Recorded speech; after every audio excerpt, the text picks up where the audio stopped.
আসসালামু আলাইকুম বন্ধুরা, আপনারা কেমন আছেন? আমি আলহামদুলিল্লাহ।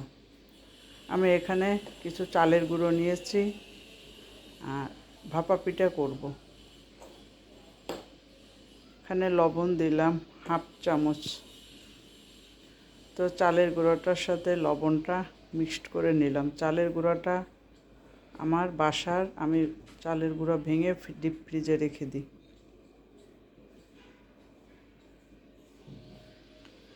ভালোভাবে লবণটা মিক্সড করে নিলাম।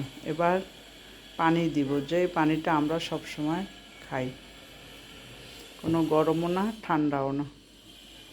অল্প অল্প করে পানি দিয়ে মিক্সড করব। এখানে আমি নারকেল নিলাম, গুড় নিলাম, গুড়টা একটু কেটে কেটে নিয়েছি। চালের গুঁড়াটা এটা আমি চেলে নিব, এভাবে চেলে নিব চালের গুঁড়াটা, তারপরে পিঠাটা বানাবো।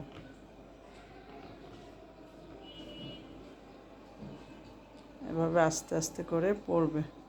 চালের গুঁড়াটা আমি চেলে নিচ্ছি, এই যে একদম মিহি দানার মতো হয়েছে। ছোটো এই ছাঁকনিটা দিয়ে চালতে গেলে আমার অনেক সময় লাগতো, তার জন্য আমি এই যে লাল একটা ঝুড়ি ছিল আমার কাছে ছিদ্র ছিদ্র, এটা দিয়ে আমি চেলে নিচ্ছি। এখন আমি বানাবো।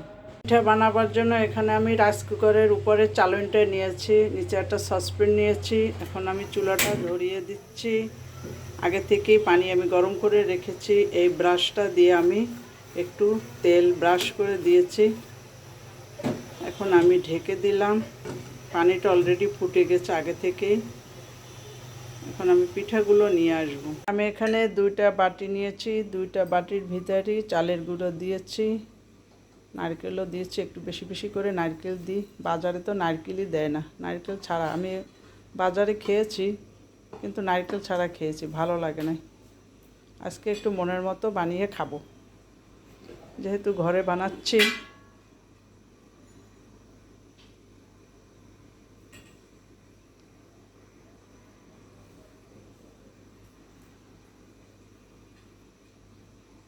আবারও একটু নারকেল দিলাম, হালকা একটু গুড় দিলাম এবার উপর থেকে। বেশি গুড় হলে আবার খাওয়া যাবে না। একটা পিঠা খেলেই যথেষ্ট হয়ে গেছে। এবার চুলায় দিয়ে দেব আমি। 3টা পিঠা দিয়ে দিলাম। বালতিটা অলরেডি আমি উঠিয়ে নিয়েছি, যেহেতু 2 হাত থেকে আমার কাজ করা লাগে। এখন 5 মিনিটের জন্য থাকুক। আমার এই পিঠাটা হয়ে গেছে, আমি এখন উঠিয়ে নেব। তো এই চামচটা দিয়ে উঠাতে হবে, আমি তো হাত দিয়ে উঠাতে পারবো না।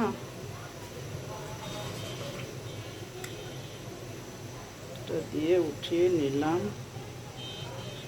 আমার ভাপা পিঠাগুলো রেডি হয়ে গেছে, এখন শুধু খাবার পালা। আমি ভাপা পিঠায় বেশি করে গুড় দিয়েছি, যার জন্য এমন হয়ে গেছে, তবে খেতে খুবই মজা হবে।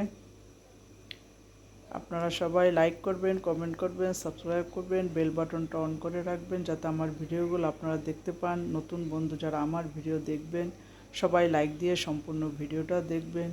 সবার জন্য ভালোবাসা অবিরাম। সবাই ভালো থাকেন বন্ধুরা, খোদা হাফেজ।